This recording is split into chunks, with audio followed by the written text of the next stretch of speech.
আসসালামু আলাইকুম। আপনারা সবাই কেমন আছেন? ভালো। আমি এই যে একটা আচার বানাচ্ছি। এটা হলো আচারটা একটু সিদ্ধ করে ছেনে নিচ্ছি, ছেনে এটা বানাবো। এই আচারটা পুরাপুরি হলে আপনাদের দেখাবো। আরও যে আচার বানিয়েছি আমি আপনাদের দেখাচ্ছি। এই আমলকির আচার, এটা হলো আমি দানাগুলি সব বাই করে নিচ্ছি। দানা বাই করে এক করে বানাইছি। আর এটা হলো রসুনের আচার আর জলপাই আচার। এটা আমি পিস পিস করে করে নিচ্ছি। কেমন হয়েছে আমার আচারগুলি অবশ্যই জানাবেন, আপনারা কমেন্ট করবেন।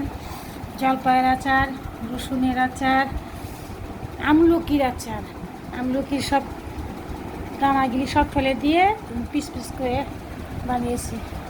আর একটা আচার আমি বানাচ্ছি, আপনারা দেখেন কিভাবে এটা কেমন হয়।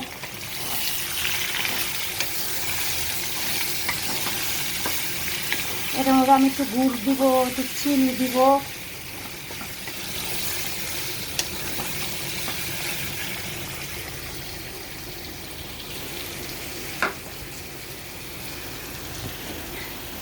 একটু অল্প করে আমি চিনি দিচ্ছি।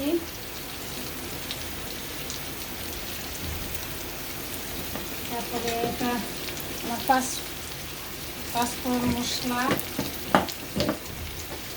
এটা হলো লাল যে মরিচ, ঝাল হবে না, এটা লাল হবে। কাশ্মীরি মরিচ।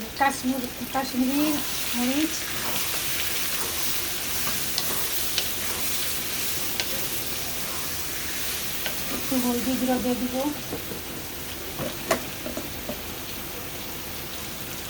আচার বানাতে আমার খুব ভালো লাগে, একটু সময় লাগে। এই যা আমি একটু গুড় দিয়ে দিব। পেঁয়াজটা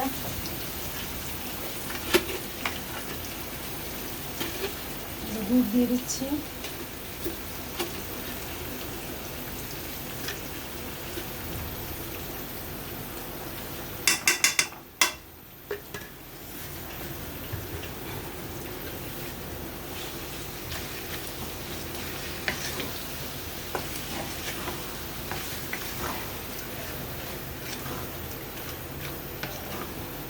কে কে খাবেন সবাই চলে আসেন আমার বাসায়। আমি অনেক রকমের আচার বানালাম, আপনাদের সবাইকে দিব।